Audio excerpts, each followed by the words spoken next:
And this is going to be a beautifully short conversation because Philippe is missing the Made.com Christmas party. Yeah, they're waiting for me. And you are missing the wine and the beer because we're running a little late. Philippe, Made.com, 8 years old now, 500 staff. Yep. You raised about £40 million earlier this year. Yep. I think the total that you've raised in dollars is about $140 million. Yep. And you keep heading towards that profit line, which is very unfashionable. But you're also about to go into 14 different markets. Exactly. Most of which, 12 of which are in Europe. Yes. But you're in a really difficult space. You are sourcing, making, delivering physical furniture, chairs, tables, other things for the home. What did Made.com get right that was so hard for everybody else? I think that was the initial vision of the founders. So this company has been founded back in 2010 by 3 very talented young entrepreneurs and Brent Oberman, and with a vision that by mixing creativity is very important for us, data, technology, we will be able to bring a much better proposition to consumers. And that was the initial vision, and that's the vision that we are delivering today. So what Made is about, Made is a direct-to-consumer design brand.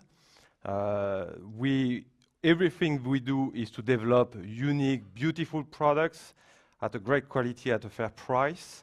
And to achieve that, we have partnered since the very beginning with a design and a creative community, especially in Europe, especially in London, especially in Paris, to get those unique, beautiful products. And behind the scene, throughout the technology, throughout the data, we have the ability to bring to consumers much greater product than the competition. And so we've been delivering that since the very beginning. Very early, great success in the UK. The ambition has been since the beginning to create a European leader to start with. And so we expanded the activity in France just 2 or 3 years ago after we launched in the UK, and everybody's told us, that's totally crazy, you need to validate what you are doing in the UK first. But that was the idea that we had. And since then, we are now operating in 9 different countries as of today. And by the end of next year, we will cover all the rest of the European market. So we will be, at the end of next year, in our segment, the design company that will have the greatest reach in Europe, offering to our designers the ability to reach the greatest number of design-savvy consumers across Europe. So the proposition for consumers is persuasive. Every day there's a bunch of new products hitting the website. You're cutting out the intermediary, so the prices are highly competitive. But it's a logistics business too. And you have to source from a long way away from Asia, from other places. How did you avoid getting crushed by this?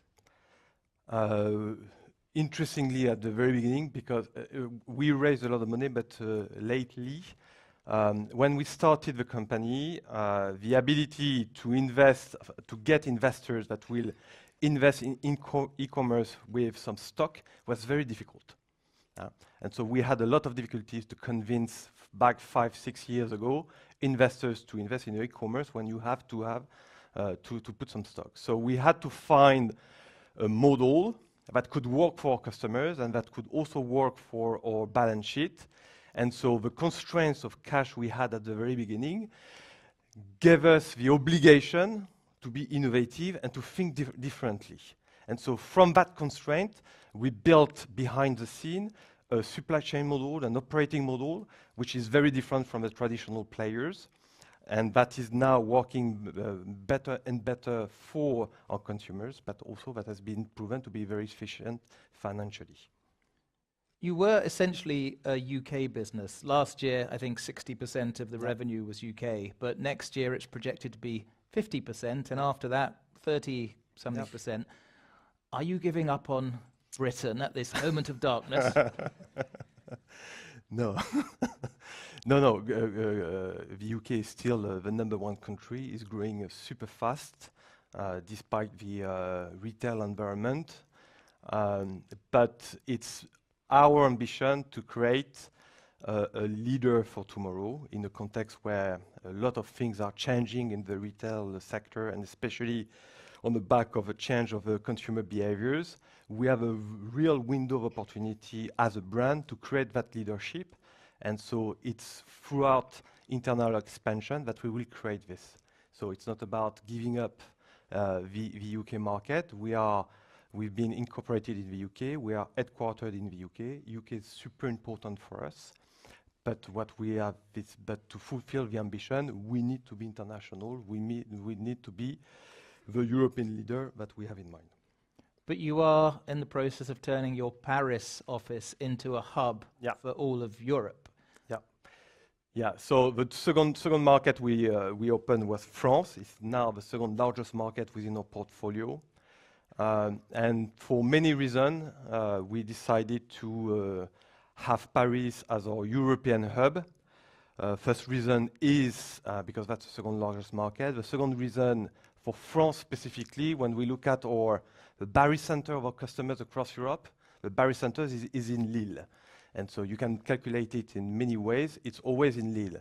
And Lille is a fantastic place to make some supply chain, to make some logistic, because you have a proximity of ports, you have a proximity of different countries, but you have also a lot of expertise in Lille in terms of supply chain. So we have by nature positioned France as a European hub, and now we are in the process to strengthen the team in Paris, to hire more and more people that will operate the mainland Europe activities. And Paris also is very interesting for us in a sense, because not about the tech, but about the creative hub that it represents. And in our segment, decoration is getting closer to fashion. And I think that's very interesting for us to be close to the fashion industry, especially in Paris, because there are some talents that can bring a lot to what we want to do as a company. But when we in London hear of yet another company moving the core of its operations to continental Europe, we get a bit defensive. And we remember that David Cameron had this really good idea to put a vote to the public. How much has this influenced your decision to move to Paris? It's part of it, in a sense. I think it's about how do you manage your risk as a global or international company, and the risk being a lot around your capacity to attract talent, to attract the right people, and to make sure that you're going to get them for the long term. And we've seen quite a lot of movement since 2016. And I think when you want to mitigate that risk, having a second hub that will be positioned differently is a good way for us to have a capacity, whatever the situation, to be in a situation to attract the talent we need to grow the company.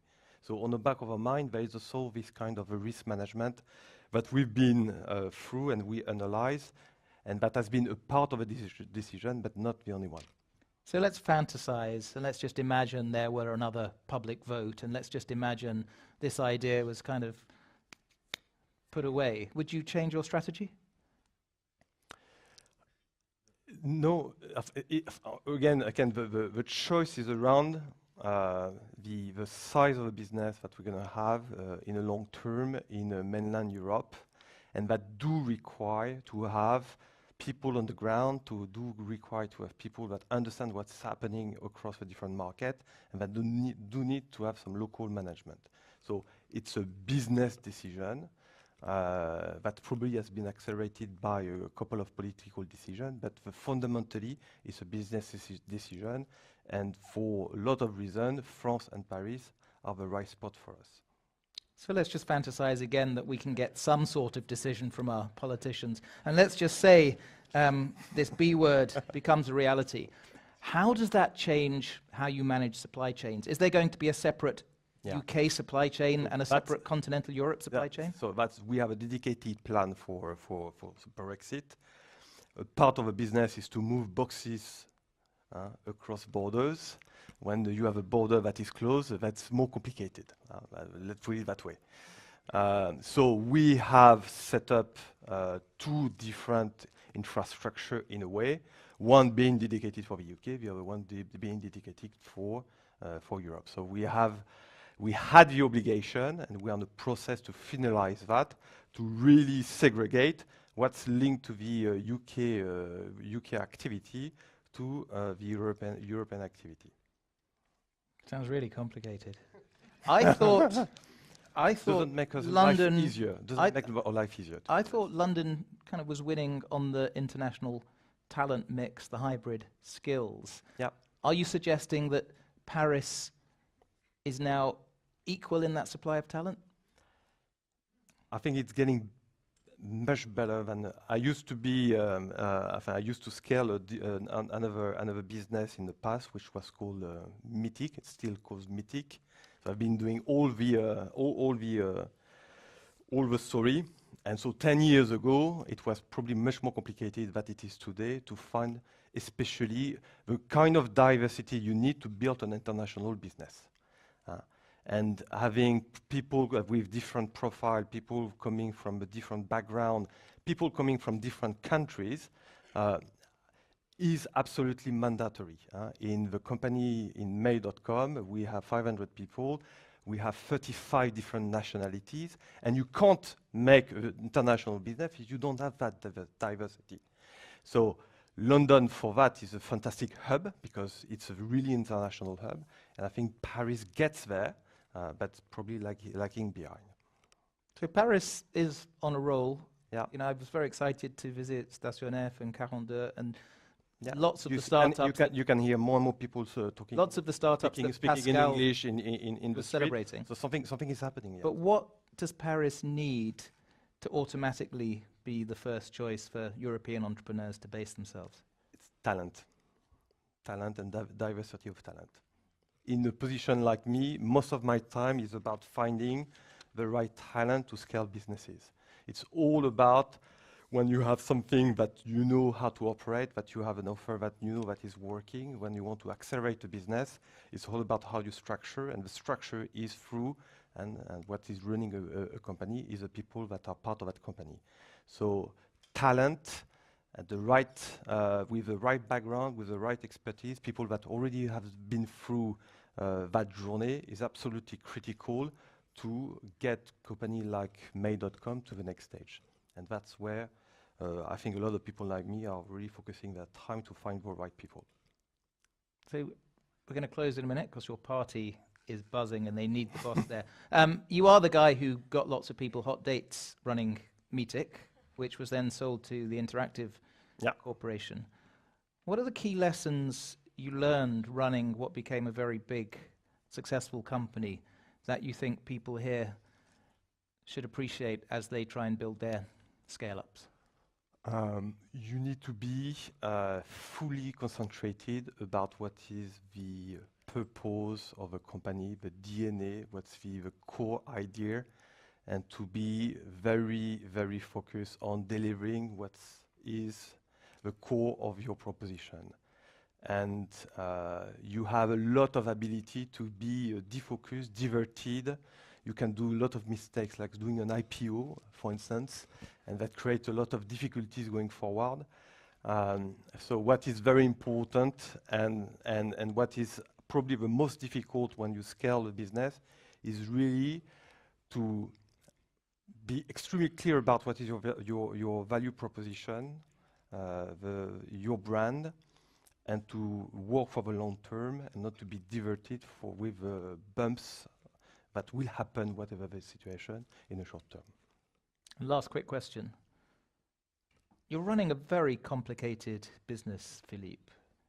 Not just 500 human beings, each with their own needs, but this very complicated international supply chain. What's the one problem in running the business that you'd love to solve? Oh, there are many. You've got some smart people here, they can help.